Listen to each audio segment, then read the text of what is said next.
Fala pessoal, tudo bem? Queria repercutir com vocês uma notícia de ontem, segunda-feira, 24 de julho, que diz respeito aí aos seus investimentos em ações. Falo da intenção do governo em propor o fim do juros sobre capital próprio. Então vamos explicar bem essa história, né? Queria compartilhar com vocês aqui algumas notícias que saíram na mídia ontem e também a fala do ministro da Fazenda, o Fernando Haddad. Deixa eu só aumentar a tela aqui para vocês conseguirem acompanhar junto comigo. O governo vai propor fim dos juros sobre capital próprio, diz Haddad. Medida vai interferir na forma de distribuição do lucro das empresas. Uma outra matéria aqui da Infomoney. Adeus JCP, ABC Brasil, BTG, Banco Pan e Banco do Brasil são os que mais remuneram com juros sobre capital próprio. Há pelo menos 6 companhias de outros setores que só utilizam JCP para distribuir lucro aos investidores desde 2019. A gente viu na sessão de ontem, segunda-feira, 24 de julho, que os principais bancos listados na B3 fecharam o dia em queda, né? Algumas quedas, inclusive, expressivas. Então, antes da gente avançar nesse assunto, eu queria mostrar primeiro o que disse o ministro Fernando Haddad. Então, vamos lá. Do orçamento. Só para confirmar, a JCP vai acabar, então vocês vão propor no segundo semestre o fim da JCP, juros sobre capital próprio, que o senhor citou hoje? Nós mandei estudar, porque é outra área que está tendo muito abuso. Tem empresas, para você ter uma ideia, que não tem mais lucro. Tem empresas muito rentáveis que não declaram lucro e, portanto, não pagam imposto de renda à pessoa jurídica. O que elas fizeram? Transformaram o lucro artificialmente em juros sobre capital próprio. Então não pago nem como pessoa jurídica, nem como pessoa física. Tem um caso aqui no CARF, não é por outra razão que o CARF é polêmico, porque só uma empresa tem um auto de infração de 14 bilhões de reais, por ter artificialmente inflado o seu capital e declarado juros sobre capital próprio para não pagar imposto de renda de pessoa jurídica. Essas coisas precisam ser explicitadas. Quando eu falo isso, eu não estou buscando uma controvérsia ou um ataque a quem quer que seja. Eu estou só dando transparência para as coisas que a sociedade brasileira precisa acompanhar. Essas coisas precisam ser acompanhadas pela sociedade brasileira. Porque a sociedade brasileira precisa saber para onde está indo o dinheiro dela. Bom, então vamos por partes, né? Antes da gente repercutir essas notícias, acho que a gente precisa conceituar bem o que a gente está falando. Quem investe em ações, obviamente, faz isso pensando em oferir lucro, né? Em ganhar dinheiro com a valorização desses ativos. Mas tem uma outra forma, outras formas do investidor ser remunerado nesses investimentos em ações, e eu estou falando dos proventos, né? Que nada mais são que benefícios que as companhias listadas em bolsa distribuem para os seus acionistas ou cotistas, no caso dos fundos imobiliários.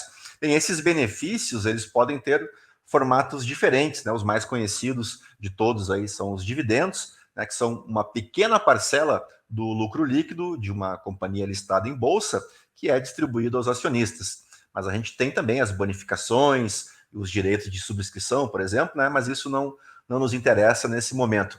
Um outro provento, que é o tema do nosso vídeo de hoje, então é o JCP, né? É o juro sobre capital próprio, né? E é ele que está chamando então a atenção no noticiário e chamando também a atenção da Fazenda.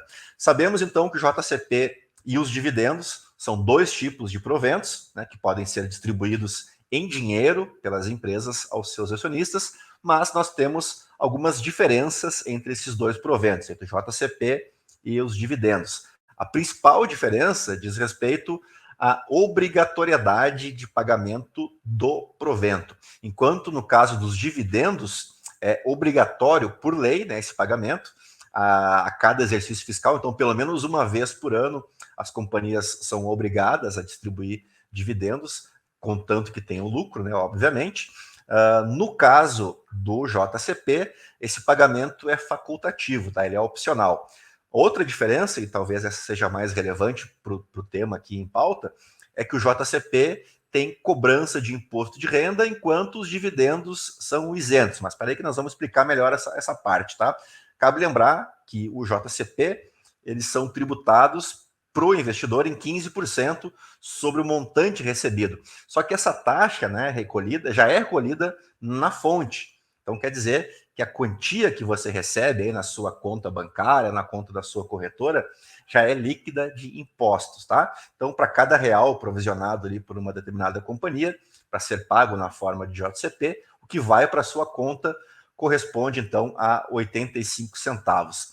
Bom, vamos dar uma explorada melhor nessa matéria aqui da Infomoney, que eu acho que a gente vai começar a entender melhor o que disse o Fernando Haddad e o que algumas companhias listadas em bolsa praticam, tá?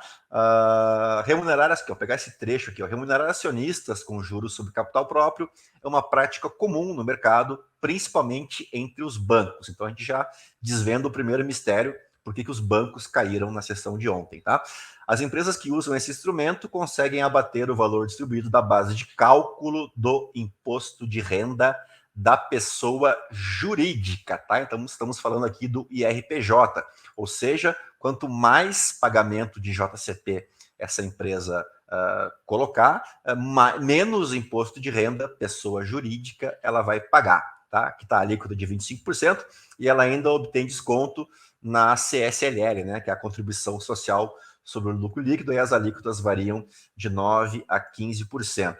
Aqui tem alguns exemplos de companhias que pagam 100%, que não pagam dividendos e pagam 100% dos seus proventos na forma de JCP, tá? E aqui o banco que mais utiliza JCP, então, é o Banco ABC, tá? Ticker ABCB4. Lá embaixo tem outras companhias, não vamos entrar no mérito aqui, que fazem, que procedem da mesma maneira. Eu só queria mostrar para vocês aqui no site Investidor 10, para a gente pegar o mesmo ticker aqui, ó, ABCB4, a gente vai pegar aqui o histórico de pagamento de JCP, tá? Histórico de dividendos está aqui, ó. Essa empresa fez a IPO em 2007, não me fala a memória, aqui final de 2007, tá? Então, desde 2007 até agora, vocês vão ver que eles não pagaram dividendos, apenas JCP, tá? A gente vai ver aqui 2016, 2020, 21, 22, 23. Tá aí o caso de uma empresa, então, que não faz pagamento de dividendos e paga somente JCP. São essas empresas que o governo está de olho, tá? Aí vocês podem consultar depois essa matéria aqui na Infomoney, descobrir outras empresas que procedem da mesma maneira.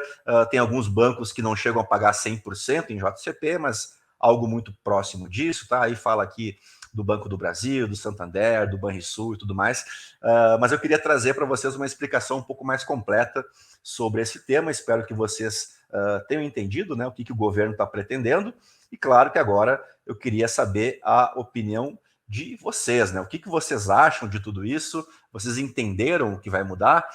Provavelmente, com o fim do JCP, as empresas passem a pagar mais dividendos, né? Mais proventos na forma de dividendos. Em tese, para o investidor pessoa física, não teremos nenhuma novidade, né? Não teremos nenhuma alteração. Lembrando que em ambos os casos você precisa declarar tanto o JCP quanto dividendo na sua declaração anual de imposto de renda, mas isso não mexe na sua base ali, né, no que você tem que pagar de imposto de renda, mas você precisa demonstrar, né, no seu demonstrativo de imposto de renda, você precisa colocar os seus ganhos tanto com o JCP quanto com dividendos, tá bom? Acho que deu para entender, né? Se vocês não entenderam, utilizem o campo dos comentários, e se vocês concordam, discordam do ministro Haddad, também podem utilizar aí o campo dos comentários, tá bom? Vou ficando por aqui, até um próximo vídeo. Tchau, tchau.